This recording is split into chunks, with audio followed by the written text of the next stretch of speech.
sa Panginoon at narinig niya ang aking gaing. Hiniyahon niya ako at naglagay siya ng bagong awit sa aking puso. Matagal akong naghintay sa tulong ng Panginoon, ngunit yumuko siya sa akin at narinig ang aking panalangin. Iniyahon niya ako sa malalim na hukay, sa putik at sa lugar na walang matayuan. Inilagay niya ang aking mga paa sa bato at pinatatag niya ang aking mga hakbang. Akala ko'y hindi na darating ang araw ng aking paglilitas, ngunit sa tamang panahon narinig mo ang aking tinig.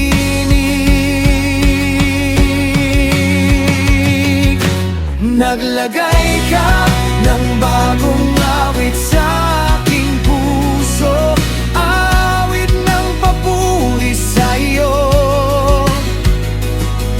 Ang dating luha ay naging kagalakan at ang dating takot ay naging tiwala.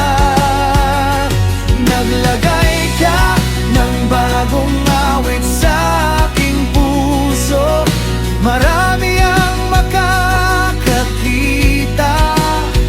at malalaman nilang ikaw ay tapat at sa iyo sila magtitiwala. Napakarami ng iyong kahangahangang gawa, hindi ko kayang bilangin ng lahat. Napakarami ng iyong mabubuting plano, walang sino mang maihahambing sa iyo. Hindi lamang handog ang nais mo, hindi lamang panlabas na pagsamba. Binuksan mo ang aking mga tainga at sinabi ko, narito ako, Panginoon. Ang iyong kalooban ang aking nais, ang iyong salita'y itatanim sa puso.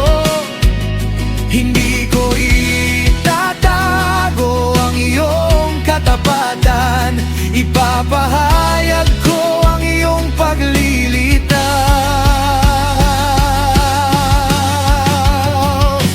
Naglagay ka ng bagong awit sa aking puso, awit ng papuri sa iyo. Ang dating luha ay naging kagalakan at ang dating takot ay naging tiwala. Naglagay ka ng bagong awit sa aking puso, marami ang makakakita at malalaman nilang ikaw ay tapat at sa iyo sila magtitiwala. Ngunit ngayon, muli akong nangangailangan. Maraming problema ang nakapaligid, mahina ako at nangangailangan ako, ngunit hindi mo ako nakakalimutan.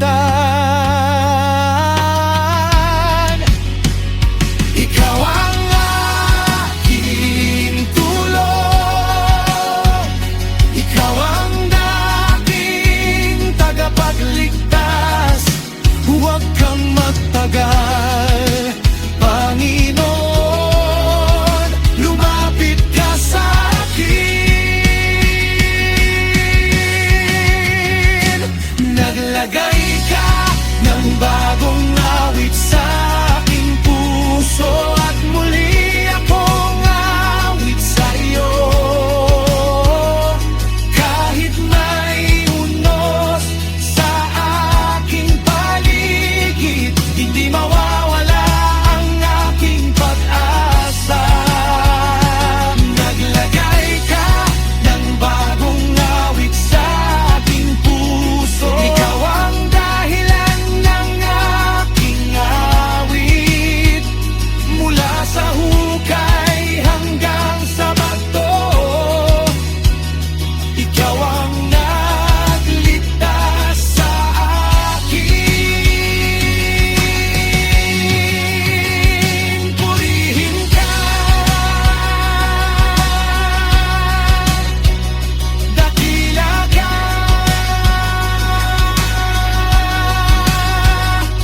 tapat ka, Panginoon.